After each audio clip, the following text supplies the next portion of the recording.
The reason? Great whites have to find hunting grounds that can sustain them. When you weigh more than 3,000 pounds, you've got to eat a lot. There aren't that many places with adequate sources of food. And unfortunately, the ones that do exist are nearly always in dark, murky water. The kiss of death for an underwater cameraman. But Bob Cranston has just been offered the opportunity of a lifetime. It's called Guadalupe. Since the Harry Ingram incident in 1984, the great whites seem to have come and gone from Guadalupe on no discernible timetable. Sometimes they vanish for decades at a time, and no one knows why. In another month, it will be September, the 30-year anniversary of Al Schneppershoff's death off Guadalupe. It also seems to be the month when the great whites are most likely to arrive. And when the big sharks return, so will Bob Cranston. But Bob's not going to put Shark Sonics into action with one of the ocean's consummate killers until he's had a chance to test it first. It just so happens that 1,200 miles up the coast from San Diego is the perfect testing site. Seattle, a hustling, bustling port city on Washington State's Puget Sound. With more than 500,000 people, none of whom ever expected a visit from this guy. A big fat eating machine we call the six-gill shark. These are really cool sharks. They're a predator and a scavenger right out of the Jurassic period. The ancient six-gill shark has remained virtually unchanged for the last 150 million years. It usually swims in cold, dark waters, thousands of feet below the surface. It has rarely been glimpsed.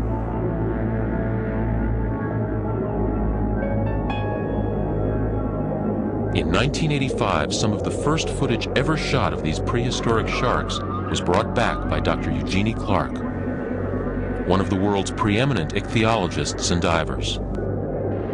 Can we shake that manipulator arm a little bit more? Let's try that. She plunged 3,000 feet into the ocean to find this elusive creature. That's a female. Not many people go down to thousands of feet in a submersible. You're never quite sure what's going to come along, and there's that feeling of, what am I going to see on this dive? What? Look at the size of this sucker. I mean, it's 12, 15 feet long. But now, six-gill sharks are coming to us, in the last place experts expected to find them.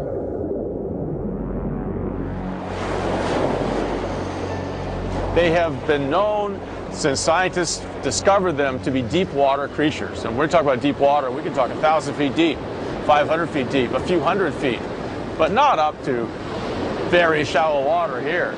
So what's going on? Is Peter here? Yeah. Some scientists think they're just scoping out new sources of food. What we have going on. Others wonder if pollution at the depths where six-gills usually live has driven them to the surface. Whatever the reason, these sharks are arriving here en masse. Light 3 right now. It's a stroke of luck for Bob Cranston. Okay. When the shark goes, high technology meets prehistoric sharks. Bob thinks that if Shark Sonics can attract the six-gills, it should work with the great whites.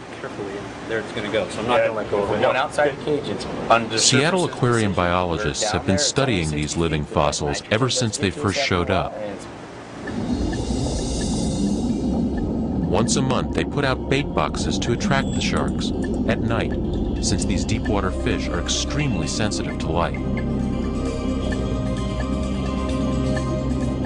There are remote underwater video cameras set up to monitor the area below the piers. Our goals for tonight are to establish some people with the sharks to give them size and scale. And whenever six-gills are spotted, the research team heads out. Now we need to shoot the shots of you guys down there doing your science and getting a few of these biopsies.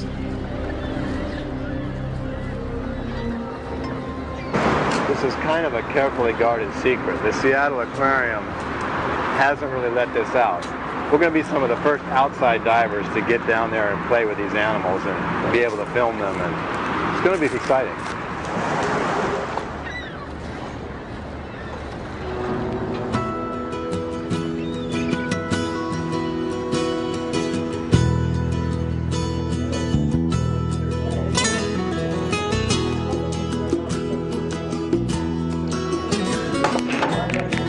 As the sun goes down, Seattle's nightlife starts up, only a stone's throw away from the waterfront. Human life goes on, oblivious, to an alien exotic world 60 feet below the aquarium pier.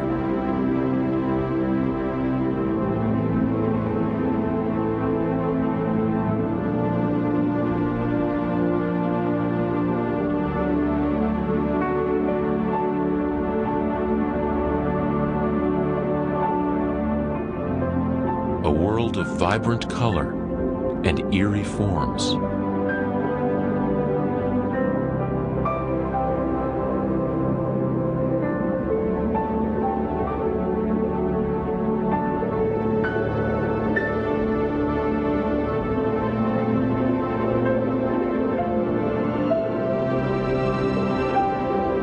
A silent symphony of sea life.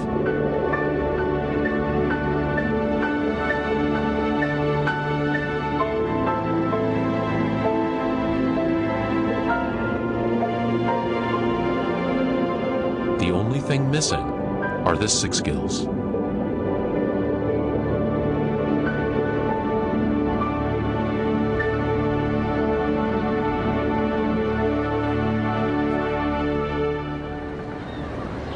But the night is young. In a few hours, aquarium divers will head down under the pier, and Bob and Peter will be tagging along. At the safety stop, that's off bottom at The bait has been set. Now it's just a matter of time. Tilt down, have her tilt down. Down. Surface 2 divers, can you tilt camera 6 down more?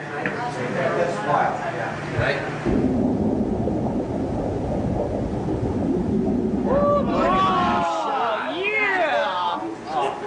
That's so beautiful. She's got a great bag. Number one bag we have now, so you can clear the store, keep following them. Keep following. There are sharks present right now. It's rock and roll. The sharks are waiting for us. Sweet. Let's go. It's nighttime, and we're going down to visit the sharks. That's why I wear this mask, so they won't recognize me.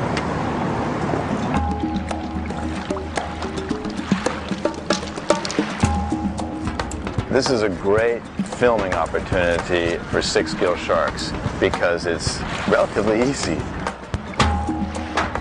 We can just come out of the Seattle Aquarium, walk down the ramp, and fall into the water.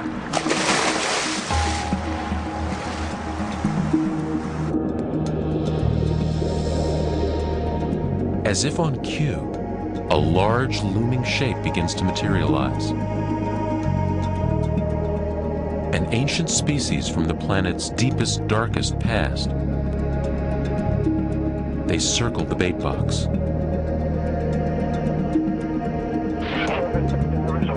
The researchers are here to tag the six gills and take genetic samples.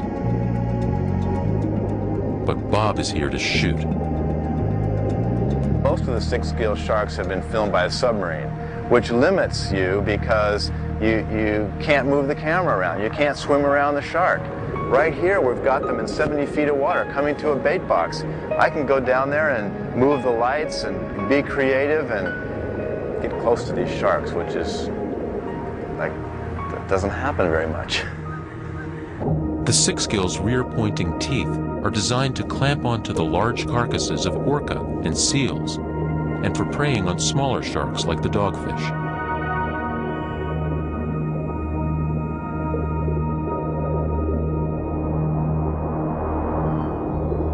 The Six scales are probably both predators and scavengers, and there's a great advantage to that. On the days when there's no live food around, you can eat the dead food. On the days when there's no dead food around, you can eat